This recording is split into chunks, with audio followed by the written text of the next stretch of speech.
राज्य उत्पादन शुल्क भरती 2026 महाराष्ट्र, त्याला दारूबंदी पोलीस सुद्धा म्हटलं जाते। तर पहा विद्यार्थी मित्रांनो, राज्य उत्पादन शुल्कच्या जवळपास 1200 प्लस जागा रिक्त आहे आणि राज्य उत्पादन शुल्कची जी भरती आहे हे लवकरच या ठिकाणी निघत आहे। तर कधीपर्यंत ही भरती निघणार आहे मेन तुम्हाला याबद्दल सांगणार आहे। राज्य उत्पादन शुल्क भरतीमध्ये शिक्षण फक्त 10वी पास लागते। महाराष्ट्रातील आपण कोणत्याही जिल्ह्यातले असाल तर मुला मुलींना फॉर्म भरता येते आणि राज्य उत्पादन शुल्कमध्ये जे पद असणार आहे लघु लेखक निम्न श्रेणीत असणार आहे, लघु टंक लेखकचा असणार आहे, जवान राज्य उत्पादन शुल्क त्याला शिपाईचं पद सुद्धा म्हटलं जाते। त्याचबरोबर यामध्ये चालकचं पद असणार आहे, चपराशीचं पद असणार आहे। हे काही पद या ठिकाणी राज्य उत्पादन शुल्क दारूबंदी पोलीस भरतीमध्ये असणार आहे। तर राज्य उत्पादन शुल्क भरतीमध्ये वयोमर्यादा काय, फी किती आहे, निवड प्रक्रिया किती आहे, उंची किती लागते, छाती किती आहे, ग्राउंडला कोणकोणते निर्णय, लेखी परीक्षेचा अभ्यासक्रम काय, निवड प्रक्रिया काय आहे, संपूर्ण माहिती मी तुम्हाला आजच्या व्हिडिओच्या माध्यमातून राज्य उत्पादन शुल्क भरतीबद्दल सांगणार आहे। आणि आपल्याला अभ्यास कशा प्रकारे करायचा आहे, अभ्यासाचं नियोजन आपल्याला कशा प्रकारे करायचं आहे, कोणता प्रश्न कोणते पुस्तक आपल्याला या ठिकाणी वाचायचे याबद्दल सुद्धा तुम्हाला माहिती सांगणार आहे। आणि मेन म्हणजे भरपूर विद्यार्थ्यांचे कमेंट एकच होते की सर राज्य उत्पादन शुल्क दारूबंदी पोलीस भरतीची जाहिरात कधीपर्यंत येत आहे याबद्दल माहिती सांगा, असे भरपूर विद्यार्थ्यांचे कमेंट होते। तर मी तुम्हाला याबद्दल सुद्धा तुम्हाला माहिती सांगणार आहे, राज्य उत्पादन शुल्क दारूबंदी पोलीस भरतीची जाहिरात कधीपर्यंत येणार आहे याबद्दल।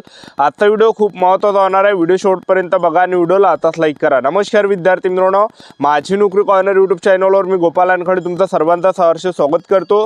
तर मित्रांनो, व्हिडिओचा थंबनेल बघून तुमच्या लक्षात आलं असेल की आपला व्हिडिओ कोणत्या टॉपिकवर होणार आहे। व्हिडिओ सुरू करण्याच्या आधी आपल्या यूट्यूब चॅनलला सबस्क्राईब करा, जेणेकरून प्रत्येक भरतीचे अपडेट तुमच्यापर्यंत सर्वात आधी पोहोचेल। जास्त करून राज्य उत्पादन शुल्क दारूबंदी पोलीस भरतीच्या रिलेटेड जास्त व्हिडिओ आपल्या चॅनलवर अपलोड करत असतो आणि 10वी 12वी पास भरतीच्या रिलेटेड जास्त व्हिडिओ आपल्या चॅनलवर अपलोड करत असतो। व्हिडिओ सुरू करण्याच्या अगोदर सर्वांना एक रिक्वेस्ट आहे, तुम्ही आपला व्हिडिओ कोणत्या जिल्ह्यातून पाहून राहील नक्की कमेंट बॉक्समध्ये सांगा, जेणेकरून मला सुद्धा अंदाज लागणार आहे की आपला व्हिडिओ कोणकोणत्या जिल्ह्यापर्यंत पोहोचू राहिला। तर पहा, राज्य उत्पादन शुल्क भरतीमध्ये आपण वयोमर्यादा विचार केला तर ओपन कॅटेगरीसाठी 18 ते 38 वर्षापर्यंत आहे आणि त्याचबरोबर बाकी कोणती कॅटेगरी असा ओपन कॅटेगरी सोडून SC ST कॅटेगरीला 5 वर्षे सूट आहे। म्हणजे बाकीचे जे काही कॅटेगरीचे विद्यार्थी 18-40 पर्यंत फॉर्म भरू शकता आणि ST कॅटेगरीचे जर तुम्ही असाल तर 18 ते 43 वर्षापर्यंत आपल्याला फॉर्म भरता येणार आहे। ठीक आहे, तर एवढे काही वयोमर्यादा आहे। तर जर आपण विचार केला राज्य उत्पादन शुल्क भरतीमध्ये तर खुला प्रवर्गासाठी 750 रुपये फी राहते आणि मागासवर्गीयांसाठी 650 रुपये फी यामध्ये राहते, एक लक्षात ठेवा। ठीक आहे, एवढी काही फी राहते। आता राज्य उत्पादन शुल्क मध्ये शैक्षणिक पात्रता कोणकोणत्या पदामध्ये किती शैक्षणिक पात्रता आहे ते तुम्हाला सांगून देतो। लघु लेखक निम्न श्रेणीचा पद आहे, यामध्ये 10वी पास आपण पास पाहिजे आणि त्याचबरोबर आपला मराठी 30 शब्द प्रति मिनिट टायपिंग पाहिजे आणि इंग्रजी 40 शब्द प्रति मिनिट टायपिंग पाहिजे। तर एवढे काही शैक्षणिक पात्रता आहे। त्यानंतर लघु टंक लेखकचं पद आहे, यामध्ये 10वी पास पाहिजे लघु आणि याचबरोबर आपलं टायपिंग पाहिजे 30 शब्द प्रति मिनिट मराठी टायपिंग आणि इंग्रजी टायपिंग 40 शब्द प्रति मिनिट। ठीक आहे, त्यानंतरचं जे पद आहे जवान राज्य उत्पादन शुल्कचा पद आहे। तर जवान राज्य उत्पादन शुल्क हे जे पद आहे शिपाईच्या समान आहे, शिपाईचा पद म्हटलं जाते जवान राज्य उत्पादन शुल्कच्या पदाले। तर यासाठी शिक्षण फक्त 10वी पास लागते। कोणतेही यामध्ये कोणतेही या ठिकाणी टायपिंग वगैरे लागत नाही, कोणतेही या ठिकाणी संगणकाचं प्रमाणपत्र कोणतेही लागत नाही, फक्त 10वी पासवरच आपल्याला जवान राज्य उत्पादन शुल्कमध्ये फॉर्म भरता येते, फक्त 10वी पासवरच। त्यानंतरचं जे पद आहे तर ते या ठिकाणी जवान वाहन चालकचं पद आहे राज्य उत्पादन शुल्कचं। तर यामध्ये जे आपण वाहन चालकचं जे पद आहे ड्रायव्हरचं पद आहे, यामध्ये 7वी पास पाहिजे आणि त्याचबरोबर वाहन चालवण्याचा परवाना पाहिजे, किमान हलके 4चाकी वाहन परवाना। ठीक आहे, तर एवढं काही शैक्षणिक पात्रता आहे। त्यानंतर चपराशीचं पद आहे, चपराशी पदामध्ये शिक्षण फक्त 10वी पास लागते, काही यामध्ये लागत नाही, एक लक्षात ठेवा। 10वी पास असाल तर आपल्याला चपराशीमध्ये फॉर्म भरता येते। आता जेवढे काही मी तुम्हाला पद वाचून दाखवले यामध्ये पगारचा जर आपण विचार केला 21,700 ते 69,100च्या दरम्यान आपल्याला पगार भेटणार आहे।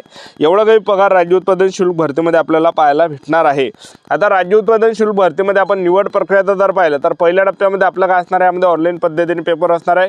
दुसऱ्या टप्प्यामध्ये आपलं यामध्ये काय असणार आहे, ग्राउंड असणार आहे। तिसऱ्या टप्प्यामध्ये डॉक्युमेंट ऑप्शन, चौथ्या टप्प्यामध्ये मेडिकल, अशी संपूर्ण निवड प्रक्रिया राज्य उत्पादन शुल्क भरतीमध्ये असणार आहे। तर राज्य उत्पादन शुल्क भरतीचा अभ्यासक्रम मी तुम्हाला सांगून देतो। तर पाहिजे लघु निम्न श्रेणीचा पद आहे, यामध्ये पेपर असणार आहे, पेपर 120 मार्काचा असणार आहे आणि यामध्ये ग्राउंड नसते, एक लक्षात ठेवा। ठीक आहे, तर पेपरला जे प्रश्न परीक्षेला विचारले जाते बुद्धिमत्ता चाचणीचे 30 प्रश्न, सामान्य ज्ञानचे 30 प्रश्न, मराठी व्याकरणचे 30 प्रश्न, इंग्रजी ग्रामरचे 30 प्रश्न, अशा प्रकारे 120 मार्काचा पेपर असणार आहे आणि 1.5 घंट्याचा पेपरसाठी टाइम भेटणार आहे। त्याचबरोबर जे पद आहे तर ते या ठिकाणी जवान राज्य उत्पादन शुल्कचं पद आहे, म्हणजे जे शिपाईच्या समान आहे, पद शिपाईच्या समान आहे, जवान राज्य उत्पादन शुल्कचं पद आहे आणि त्याचबरोबर चालकचं पद आहे। यामध्ये जे शैक्षणिक अभ्यासक्रम असणार आहे तर पहा पेपरला जे प्रश्न परीक्षेला विचारले जाणार आहे बुद्धिमत्ता चाचणीचे 30 प्रश्न परीक्षेला विचारले जाणार आहे, सामान्य ज्ञानचे 30 प्रश्न परीक्षेला विचारले जाणार आहे, मराठी व्याकरणचे 30 प्रश्न, इंग्रजी ग्रामरचे 30 प्रश्न, अशा प्रकारे 120 मार्काचा पेपर असणार आहे आणि पेपरसाठी आपल्याला 1.5 घंट्याचा पेपरसाठी टाईम भेटणार आहे। वस्तुनिष्ठ बहुपर्यायी स्वरूपाचे प्रश्न असणार आहे आणि त्याचबरोबर निगेटिव्ह मार्किंग यामध्ये 4 एवढी निगेटिव्ह मार्किंग आहे। 4 जर आपण प्रश्न चुकवले, एकही जो प्रश्न बरोबर असणार आहे तो मायनस होणार आहे। त्याचबरोबर चपराशीचा पद आहे, चपराशी पदामध्ये जो पेपर असणार आहे तर 200 मार्काचा पेपर असणार आहे। बुद्धिमत्ता चाचणीचे 50 प्रश्न परीक्षेला विचारले जाणार आहे, सामान्य ज्ञानाचे 50 प्रश्न परीक्षेला विचारले जाणार आहे, मराठी व्याकरणचे 50 प्रश्न, इंग्रजी ग्रामरचे 50 प्रश्न, अशा प्रकारे 200 मार्काचा पेपर असणार आहे। 2 घंट्याचा टाइम असणार आहे। 4 एवढी निगेटिव्ह मार्किंग आहे। 4 जर प्रश्न चुकवले तर जो काही एक आपला प्रश्न बरोबर असणार आहे तो मायनस या ठिकाणी होणार आहे। तर अशा प्रकारे आपला पहिल्या टप्प्यामध्ये पेपर असणार आहे। तर आपल्याला अभ्यास काय करायचा, जे काही प्रिव्हियस क्वेश्चन पेपर झाले तर ते प्रश्नपत्रिका संच वाचा, कारण की तेच प्रश्न परत रिपीट या ठिकाणी परीक्षेला विचारले जाते, एक लक्षात ठेवा। तर झालेले जे काही प्रश्नपत्रिका संच आहे तर त्या तुम्ही आतापासून वाचून काढा, कारण की तेच प्रश्न परीक्षेला येऊ शकते। त्यानंतर दुसऱ्या टप्प्यामध्ये आपला काय असणार आहे, ग्राउंड असणार आहे। उंचीचा जर आपण विचार केला, पुरुष उमेदवारांसाठी उंची 165 सेंटीमीटर उंची लागते, महिला उमेदवारांसाठी उंची यामध्ये 160 सेंटीमीटर, 76-79 सेंटीमीटर फुगून 5 सेंटीमीटर भरले पाहिजे पुरुष उमेदवारांची, आणि महिला उमेदवारांसाठी 50 किलोच्या वजन महिला उमेदवारांचा असला पाहिजे। तर एवढं काही यामध्ये ग्राउंड आहे। आता ग्राउंडला इव्हेंटचा जर आपण विचार केला तर पुरुष उमेदवारांसाठी 1500 मीटर रनिंग आहे आणि 1500 मीटर रनिंग आपल्याला 5.5 मिनिटांमध्ये मारली तर आपल्याला 30 मार्क भेटणार आहे। आणि जसा तुमचा टाइम वाढणार आहे तसतशी कमी मार्क्स भेटणार आहे, म्हणजे चांगला टाइम यामध्ये आहे। तर 1500 मीटर रनिंग आहे 30 मार्कासाठी, त्याचबरोबर 100 मीटर रनिंग आहे 30 मार्कासाठी आणि गोळाफेक आहे 20 मार्कासाठी, अशा प्रकारे 80 मार्काचा ग्राउंड असणार आहे। महिला उमेदवारांसाठी 1 किलोमीटर रनिंग आहे 30 मार्कासाठी, 100 मीटर रनिंग आहे 30 मार्कासाठी, गोळाफेक आहे 20 मार्कासाठी, अशा प्रकारे 80 मार्काचा ग्राउंड महिला उमेदवारांचा होणार आहे। तर 80 मार्काचा पेपर आणि 120 मार्काचा पेपर आणि 80 मार्काचा ग्राउंड, असे 200 पैकी टोटल मेरिट लागणार आहे SC, OBC, EWS, NTVJ open, SBC, SCBC या सर्व कॅटेगरीचं। तर आता राज्य उत्पादन शुल्कची भरती कधी निघणार आहे असे भरपूर विद्यार्थ्यांच्या वारंवार एकच कमेंट होते।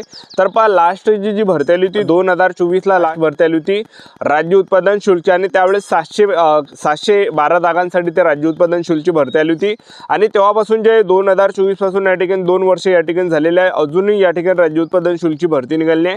तर पहा विद्यार्थी मित्रांनो, मे ते जून महिन्यापर्यंत राज्य उत्पादन शुल्कची जाहिरात या ठिकाणी येणार आहे, त्याबद्दल याच्या अगोदर परिपत्रक सुद्धा या ठिकाणी आलं आहे राज्य उत्पादन शुल्कचं। तर पहा, जे काही राज्य उत्पादन शुल्कची जी भरती आहे, दारूबंदी पोलीस भरती आहे, तर जवळपास मे ते जून महिन्यापर्यंत निघण्याची दाट शक्यता आहे। तर आतापासून आपापल्या तयारीमध्ये लागा, कारण की मे ते जून महिन्यापर्यंत राज्य उत्पादन शुल्क, दारूबंदी पोलीस भरती या ठिकाणी निघत आहे। आतापासून आपापल्या तयारीमध्ये लागा, आतापासून इमानदारीने अभ्यास करा, आतापासून ग्राउंड करा। जे पण विद्यार्थी इमानदारीने अभ्यास करणार आहेत त्यांचं सिलेक्शन राज्य उत्पादन शुल्क, दारूबंदी पोलीस भरतीमध्ये होणार आहे, लक्षात ठेवा। तर आतापासून जो काही टाइम आहे तर प्रिव्हियस क्वेश्चन पेपर जेवढे काही झालेले आहेत ते सर्व प्रश्नपत्रिका संच वाचून काढा, कारण की त्याच्या रिलेटेडच प्रश्न परीक्षेला विचारले जाणार आहे, लक्षात ठेवा, ठीक आहे। तर अशा प्रकारे संपूर्ण निवड प्रक्रिया राज्य उत्पादन शुल्क भरतीमध्ये पहिल्या टप्प्यामध्ये पेपर, दुसऱ्या टप्प्यामध्ये ग्राउंड, तिसऱ्या टप्प्यामध्ये डॉक्युमेंटेशन, चौथ्या टप्प्यामध्ये मेडिकल, अशी प्रक्रिया। तर आपलं यूट्यूब चॅनल सबस्क्राईब करून ठेवा, वेळोवेळी अपडेट देत राहणार आहे। आजच्यासाठी थांबतो, भेटा नेक्स्ट व्हिडिओमध्ये। जय हिंद।